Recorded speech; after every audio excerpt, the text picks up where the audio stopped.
ഒരു നാടാകെ കാത്തിരുന്ന കല്യാണം. വരൻ സൂര്യ, വധു മിത്ര. എന്നാൽ ഈ കതിർമണ്ഡപത്തിന് മറ്റു ചില ലക്ഷ്യങ്ങളുണ്ട്. ആരും മറക്കില്ല ഈ കല്യാണ ദിവസം.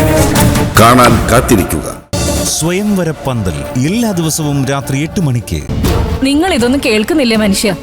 കുഞ്ഞമ്മയെ കൊണ്ട് കൂടുതൽ സംസാരിപ്പിക്കാതെ സുശീല ചേച്ചിയുടെ കാര്യത്തിൽ ഒരു പരിഹാരം ഉണ്ടാക്കി കൊടുക്ക്. ചായ ഓ, എനിക്ക് ചായ ഒന്നും വേണ്ട. നമുക്കൊരാവശ്യം വന്നാ നമ്മൾ ചെയ്തു കൊടുത്തൊന്നും ആർക്കും ഓർമ്മയുണ്ടാവില്ല.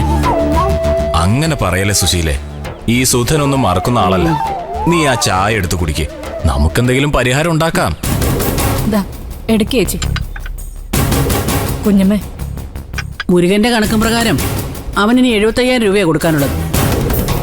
അത് ഞാൻ എങ്ങനെയെങ്കിലും ഉണ്ടാക്കി കൊടുത്തോളാം. പക്ഷെ സമയം വേണം. അതുവരെ അവൻ കാശും ചോദിച്ച് എന്റെ വീട്ടിലോ എന്റെ മക്കളുടെ അടുത്തേക്ക് വരാൻ പാടില്ല. അത്രയല്ലേ വേണ്ടു. മുരുകൻ ഇനി കാശ് ചോദിച്ചു വരില്ല. അവൻ ഇനി സുശീല 75,000 രൂപ കൊടുക്കുകയും വേണ്ട. പിന്നെ അത് നിങ്ങൾ കൊടുക്കോ? ആവശ്യമില്ലാത്ത കാര്യങ്ങളൊന്നും കേറി ഏറ്റെടുക്കല്ലേ. മുരുകനാ ആള്. അവൻ പിന്നെ ഇവിടെ ഉള്ളവർക്ക് കേടക്കപ്പുറതി തരില്ല. നീ വെറുതെ തോക്കി കയറി വെടി വെക്കാതെ പ്രഭേ. 75,000 ഞാനിപ്പോ എവിടെ നിന്നിട്ട് കൊടുക്കാനാ? കയ്യിലൊന്നും ഇല്ലെന്നുള്ള വിചാരം ഉണ്ടായ മതി. അതെ, സുശീല ചേച്ചിക്കൊന്നും തോന്നല്ലേ. ഈ സുധേട്ടൻ ഒരു ആവേശത്തിന് എടുത്തങ്ങ് ചാടും. അങ്ങനെയാ സ്വന്തം വീടും ബിസിനസ്സും ഒക്കെ നഷ്ടപ്പെട്ട് ഈ വാടക വീട് വരെ എത്തിയത്. അല്ല, ഇതൊന്നും ഞാൻ പറയാതെ സുശീല ചേച്ചിക്ക് അറിയാവുന്ന കാര്യങ്ങളാണല്ലോ.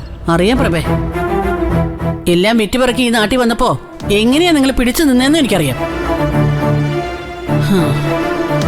ഏതായാലും നിങ്ങളുടെ മകള് എന്റെ മകന്റെ ഭാര്യയെ സുരക്ഷിതയെ എന്റെ വീട്ടിൽ ഇരിപ്പുണ്ടല്ലോ. ആ ഒരു ബന്ധം വെച്ചാ ഞാൻ ഇവിടെ വന്നത്. അല്ലാതെ ആരുടെ ഔദാര്യം പറ്റി രക്ഷപ്പെടാനൊന്നുമല്ല. എന്റെ സുശീലേ, പ്രഭ എന്നോടെന്തോ പറഞ്ഞെന്ന് വെച്ച് നീ അതൊന്നും കാര്യമായിട്ട് എടുക്കണ്ട. ഇവളൊരു വകതിരിവില്ലാത്തവളാ. നീ അതും കൊണ്ടുവച്ചേ. സുശീലോട് ഞാൻ സംസാരിച്ചോളാം. ചെല്ല് ചെല്ല്. പിടിച്ചോ. കുഞ്ഞമ്മയെ അകത്തു പോ. ഇതിന് ഞങ്ങള് ഒരു തീരുമാനം ഉണ്ടായിക്കോളാം. അതാ ഏറ്റവും നല്ലത്. തീരുമാനം ഉണ്ടാക്കും.